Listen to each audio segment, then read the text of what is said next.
But right now we get into something else, but still in the world of art, and that is writing.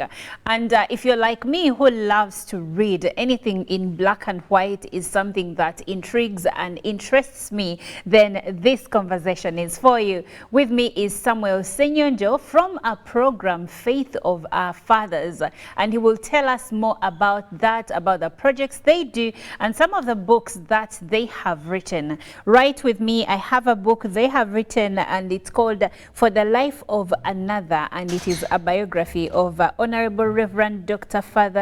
Dr. F. Kefa Sempanji. Now, if you've heard about the story of the little boy that was saved out of the hands of someone that was mistreating him, putting him under the bed and not giving him food, that story was in the papers in the, I think, early 2000s. If you remember that story, this is the gentleman that actually brought this boy's story to the fore and helped him to have a somewhat good life thereafter. But of course, they have a new book coming up, and it is Simeon Kayiwa, His Life, Works and Depth of Knowledge in the Mystery of the Supernatural. But I'll let Samuel tell us more about the Faith of Our Fathers program, and then we'll continue. Good morning, Samuel. Good morning.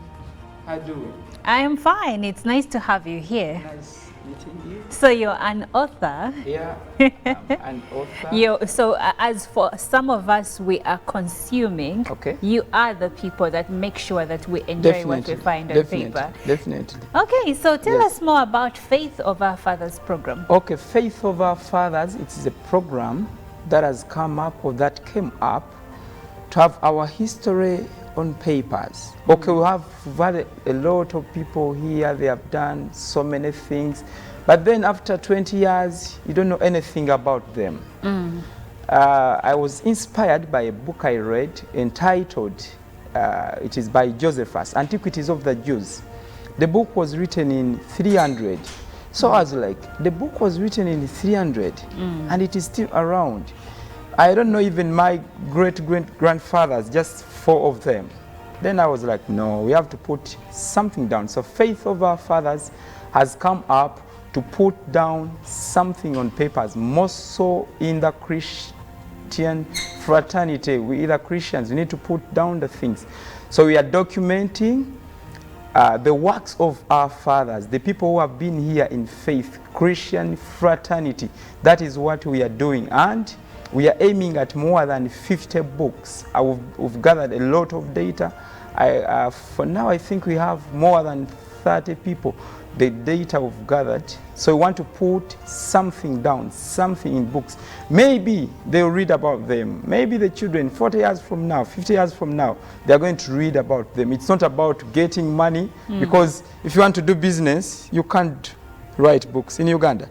If you are aiming at getting money, you can't write books in Uganda. No. Because there's that old saying that if you want to hide something, please, information, put it in books. So we are not aiming at money, it's more legacy for our country, Uganda. Personally, it is my legacy for the body of Christ. So we are documenting a church history of Uganda, not by the whites. Yes, the whites have done something, but this time around, not the whites. Us, writing our history, we know our values, we know our culture, we know our everything and tradition. So we are going to write down the history, or the church history of Uganda. And then we are going to have some dedicated biographies and shared biographies. Dedicated, like that one of Honorable Kefa Sempanji, it is a dedicated, but it shall have shared biographies. You have like 5 persons put in one book. So that is what we are aiming at. When you said dedicated biography, what exactly do you mean? Dedicated, that has to be one person. Yeah, there are those people who have a lot of data, so you can't share their data, and they have done a lot for the body of Christ. And Faith of Our Fathers is not only looking at documenting church history, but also there are those people in Uganda who have contributed a lot to the nation. We want to write their biographies. There are so many biographies that are coming up. We've been gathering data for a lot of time, and we have started to releasing that data through the books. So we shall have dedicated and shared. biographies, not only for the body of Christ, but also for those people who have done something. Our pieces are so interesting, you can't just put them down if you start reading them. So that is Faith of Our Fathers. Basically, we are starting from Uganda and you shall be moving to other African countries, documenting the history, church history of such countries. Basically, that is Faith of Our Father. And we are a group of people. I'm not alone. We have so many people on board. Raymond, Semakula. There are so many people on board. Yes, that is Faith of Our Fathers. Well, Victor J. Bunny said that a good story is a dream shared by the author and the reader. And what Samuel is trying to say is that there are people that have legacies, but when they die, the legacies also dwindle because nothing about their works has been put on paper for generations to come, to appreciate, to refer to. And this is where, as Africans, we fall short because you can't, like he said, the book that inspired him was written in 300. Was that AD? AD. So in 300 it's around AD. 1,700 years. Exactly, because now we are in 2023 AD. Yeah. So that goes to show you how important it is to put something down. In Africa here, many people cannot trace their lineage to the first man. I think I have two grandpas I know about. I have the one on your maternal side? No, paternal. Okay. Can you imagine? So you know your immediate grandfather. Two of them, and, only two descendants. The great-grandfather. Definitely. But you don't know anyone after that. I don't know. And do you know where the problem comes in? We don't write. We don't put things in right. And it pains me too. You touched on it a bit in the beginning. It pains me that the history we know about where we come from as Ugandans is history that was written for us. Yes. And you know, when the writer is writing, they have the right to, you know, tweak they have the their truth. Interests. Exactly. Yeah, so, like, for example, we studied history and social studies. Yes. And they are like, John Speech discovered Lake Victoria. Can you imagine? No. River Nile. River Nile, yes. Can you imagine? But we know that River Nile was here and people way were there. before. Yeah. I think since the time of creation. Yeah, definitely. It is in the Bible. Yeah. And so now, why don't we come up and write our own history? The Bible was interpreted by a man called Chituka. Is a Mzungu, by the way. Chituka. But why would he interpret it? He was here for 10 years. He had to study Luganda for some good time.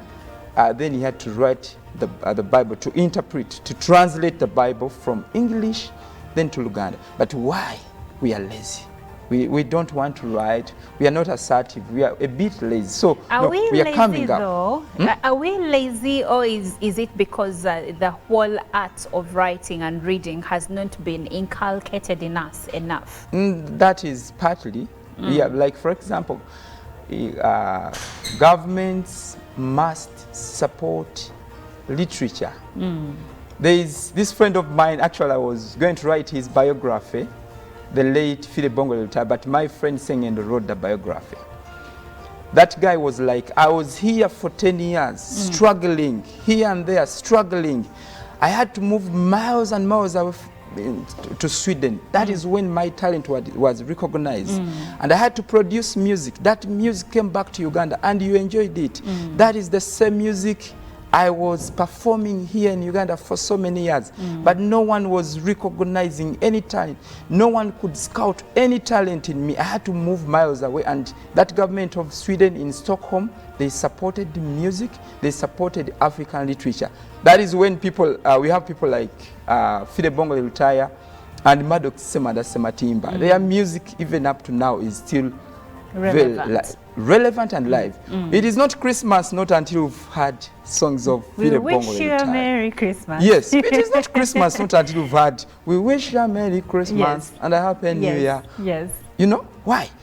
He went somewhere, they recognized the talent, they supported the talent. He used 10 years to produce the music we're enjoying today. We are going in Christmas season. Yes. You must enjoy that music. So I love the music. You love it? So, I mean, about... I love that entire Christmas album. Yes. So, and another thing, we need to support our own things. As Ugandans, we are not patriotic enough. Americans are not that talented, but they support their things. They're not that talented? Yeah, they are not that talented. So we are talented. The whole Hollywood that we see, all the books that we have consumed, especially in the world of fiction, like fictitious writers, majority of them are American. Of course, we also have amazing writers like the Bronte sisters that wrote Wuthering Heights and Jane Eyre, and these are great works of literature. But still, you're right. It's called social imperialism. What they do, they make sure you love their things, whether they are good or not. They make sure. Okay, you can't say Shakespeare was not good. You can't say Shakespeare was not good. Okay, he was, but you know, we have read about them. Like, for example, the book I'm going to introduce today of Professor Kayiwa. I've read so many books. I'm a church historian. I teach church history at Harvest Bible University. I've read so many books about God's generals. I've not found one like him.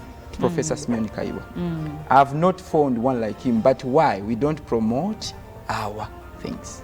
And speaking about promoting our own things, before Samuel tells us about this project, about Pastor Kayiwa, I think there is something African writers, especially from West Africa, did that Ugandan writers need to do. And I need you to tell us more about that, because when you look at when you think African history, at least for me, I'm going to think Chinua Achebe. Yes. I am going to think Wole Soyinka, and right now I will think about Chimamanda Ngozi Adichie. But when you come to Uganda, we have writers like Jennifer Makumbi? Jennifer Makumbi. Yes. We have Tibatemwa.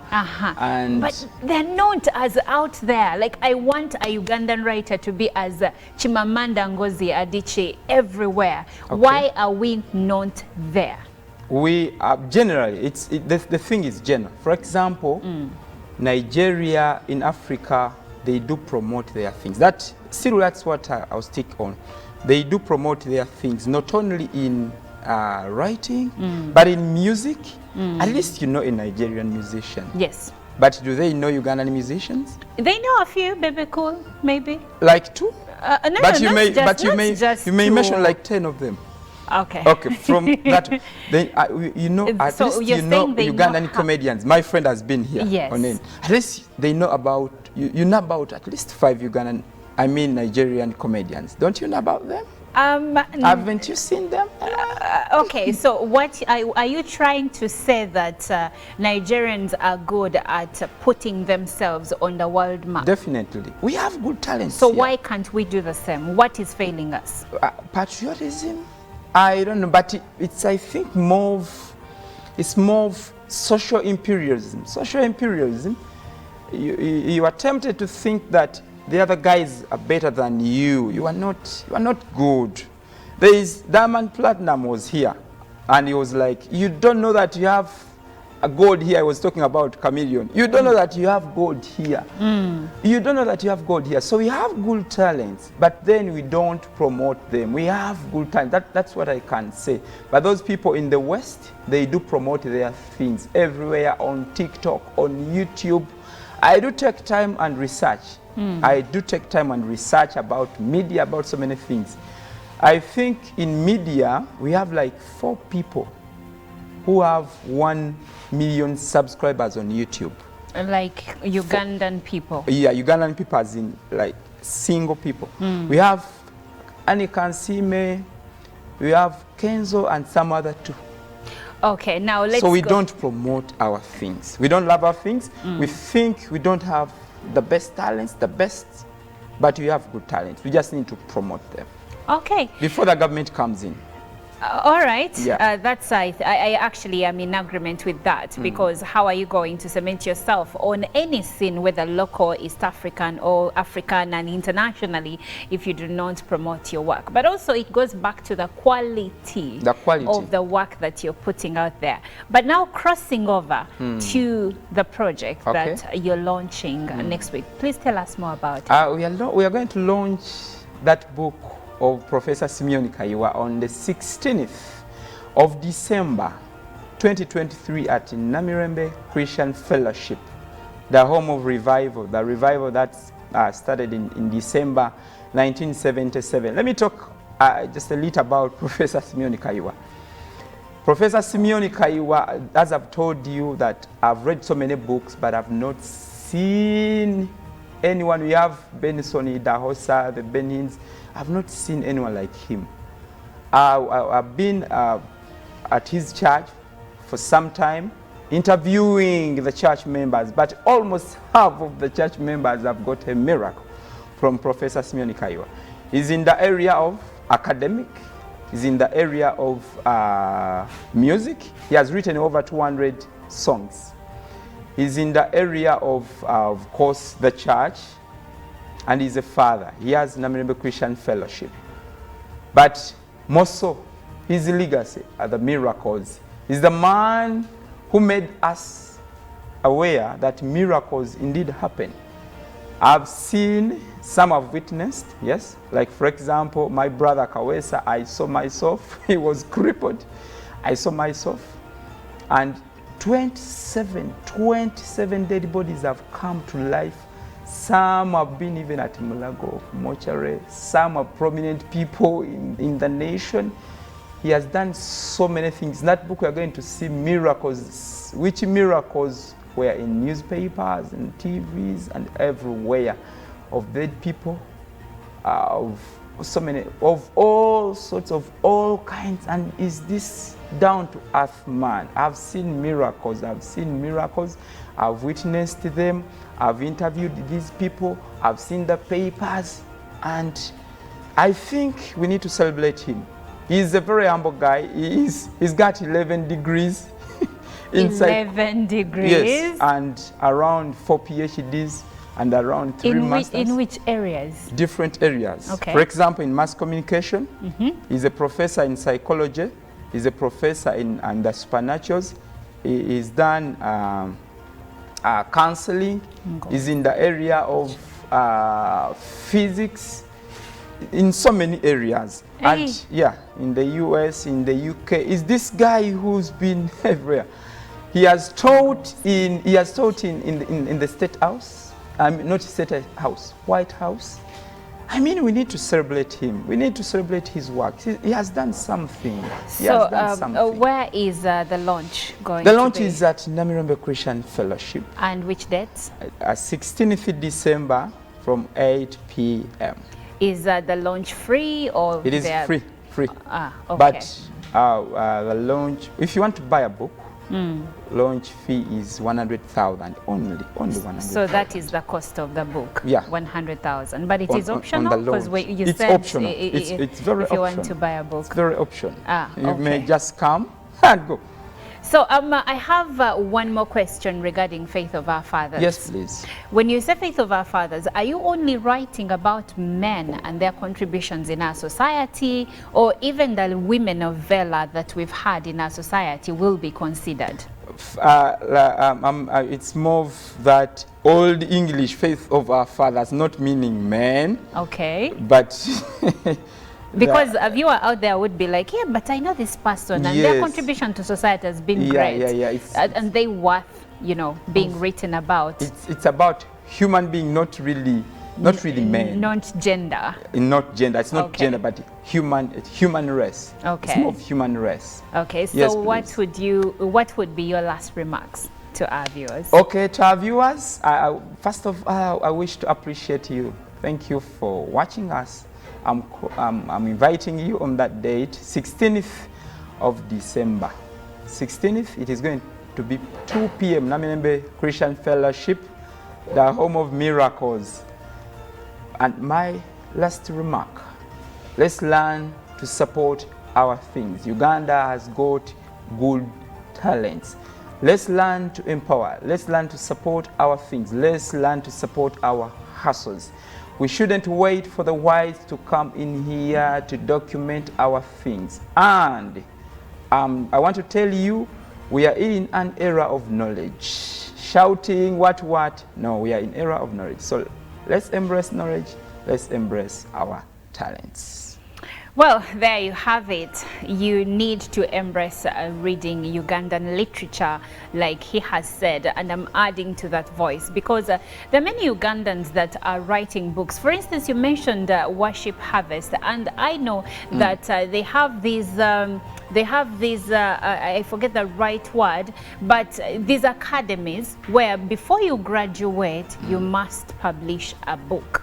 And so what am I trying to say? There are many books on the market written by Ugandans. You could delve into those and read some of the work that has been written by Ugandans. So in as much as you love reading Chimamanda Ngozi Adichie's work, Chinua Achebe, and of course we have books here like Ngugi by Ngugi wa Thiong'o from East Africa, and we have many. So let's read African literature. Let's embrace Uganda's literature, and of course these biographies, like he said, that's a good one. You can't die before reading that one. Yes, you can read about Reverend Kefa Sempanji and his work. And so if for the people, lastly, for the people that want to contact you on A, having their biographies written, and B, accessing all the books that you have written, how do they do that? I think let me give them my personal contact. How's that? My number is 0759 519192. I'm Samuel Senyonjo. I did law. It's what I do to get money to do those biographies. So you're a lawyer? Yeah, definitely. Interesting. Yes, so that's what I do. But I'm also a theologian and a psychologist. Well, man of all trades. Yeah. Well, this is all we had for you at this hour. But Good Morning Uganda Friday special edition continues. Like I said, we have a lot arranged for you, so please do not go away. I'm Olive Monica Najima, and I've been having a conversation with Samuel Senyonjo from Faith of Our Fathers.